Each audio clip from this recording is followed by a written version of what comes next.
الفيديو تاع يدور للعلمانية وكل نهار نعم صار عندنا بيان. بيان رقم 1 ما أعرف شنو، بيان رقم 2 ما أعرف شنو، 100 بيان، بيان مدري شنو رقم 610 100 مدري شنو، وبيان 16 غندرة، وبيان ما أعرف شنو هذا البيانات. خلوا الحكومة تعرف تشتغل والبيان وبيان لأن يعني لا تخلوني أبلش بالبيانات ولا ما أدري شنو. خلوا الحكومة جديدة هاي تعرف تشتغل يا شيخ. صار لنا 14 سنة وما حكينا ولا فكينا ذبنا ولا كلمة، صار لكم نهارين يا رجل صرعتونا بالبيانات. بالنهار طلعون 10 بيانات، خلص مكانتكم راحت، خلص الطابة صارت بملعبنا، كانت بملعبكم 50 سنة. يكفي كفي كفي طلعون بيانات، عيب عليكم، استحوا. اعتذروا لأمهات الشهداء، اعتذروا للناس اللي عذبتوهم بالسجون، اعتذروا للسنة. كنتم طائفيين لدرجة ما تتصورها العقل، عيب عليكم.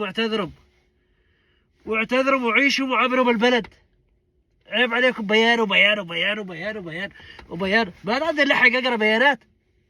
خلوا الحكومة جديدة تشتغل، نحن نأيد هاي الحكومة، نحن 20 مليون شخص يأيد هذه الحكومة، لا دولة علمانية ولا دولة بطيخية.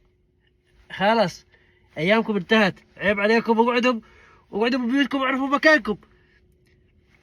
كل النهار بيانات. حاج الدنيا دولاب، انتهت كل شيء. اعرف قدرك ومكانك واقعد ببيتك، خالصين. لا دولة علمانية ولا شاتين. تعال تضحك عليكم حاطة الجرة بين رجليها، تعال تضحك عليكم تطلعكم 10 عزيان طالعين وراها تركضون بالشوارع. عيب عليكم، استحوا. اعتذروا. هذول ما لهم مكان بيناتنا اصلا.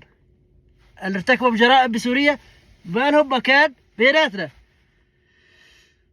صح؟ كل شيء ارتكب جريمة وعذب اهالينا بالسجون ما له مكان بيناتنا. هذا ما له مكان. اعرفوا انتم لازم بيتكم تسلمونهم تينالون حكمهم اللي يستاهلونه.